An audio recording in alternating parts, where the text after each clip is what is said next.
Bonjour à tous et merci de nous rejoindre. La Côte d'Ivoire déterminée à stopper la maladie à virus Ebola après la découverte le 14 août dernier d'un cas positif. Hier, plus de 200 personnes ont été vaccinées. Les agents vaccinateurs ont reçu une formation à l'Institut national de l'hygiène publique dans la commune de Treichville.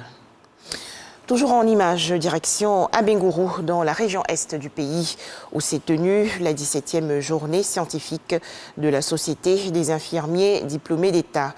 Cet événement vise à renforcer les capacités des infirmiers anesthésistes. Plus de précisions dans l'édition de 13h. Dans l'actualité également, ce séminaire à l'attention de la presse nationale et internationale. C'est une initiative du ministère de la Construction, du Logement et de l'Urbanisme. Plus de 40 journalistes ont participé à cette rencontre. Les travaux ont porté sur le cadre juridique et réglementaire des secteurs de la construction, du logement et de l'urbanisme. Réforme législative et réglementaire pour un meilleur encadrement des secteurs de l'urbanisme, de la construction et de l'habitat.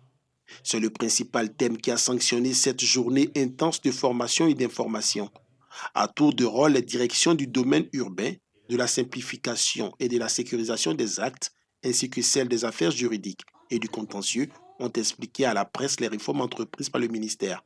Un atelier assez instructif, comme je l'ai dit tantôt, on a appris beaucoup de choses.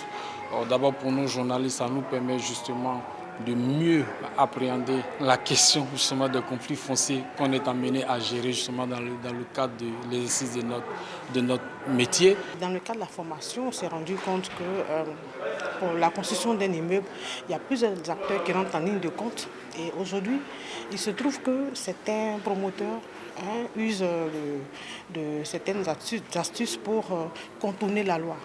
Une formation qui tombe à point nommé. Selon le ministre Bruno Nabayokone, elle permettra de lutter contre la désinformation. La principale cause de la désinformation, c'est quoi? Bien souvent, malheureusement, c'est la méconnaissance. C'est l'ignorance, la méconnaissance des règles, des principes. Et dans tous les secteurs d'activité, cela existe. Et dans le nôtre, cela est aggravé, j'insiste bien sur le terme aggravé, par la méconnaissance des règles et par la technicité des sujets qui sont traités. Le ministre de la Construction a par ailleurs appelé les performances réalisées à la tête de son ministère depuis sa nomination. Il a égrené plusieurs projets dont le bail à usage d'habitation ainsi que l'accroissement des ACD signés.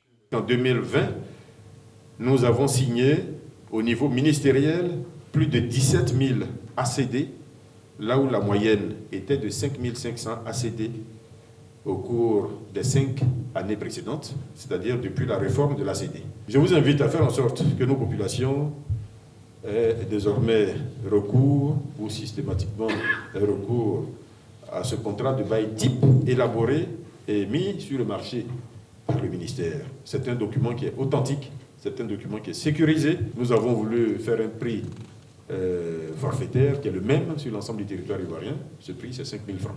Cette session de formation a enregistré la participation d'une quarantaine de journalistes. Comme l'a précisé les initiateurs, elle entre dans le cadre d'une vaste campagne de communication auprès des populations. En image, l'actualité hors de chez nous. Après le séisme qui a fait environ 1500 morts, Haïti fait face aujourd'hui à la tempête Grace. Les experts environnementaux indiquent qu'à cause de l'eau qui devrait tomber, des inondations et glissements de terrain pourraient avoir lieu dans le pays. L'Afghanistan, désormais aux mains des talibans. Ces derniers ont décidé hier une amnistie générale pour tous les fonctionnaires d'État.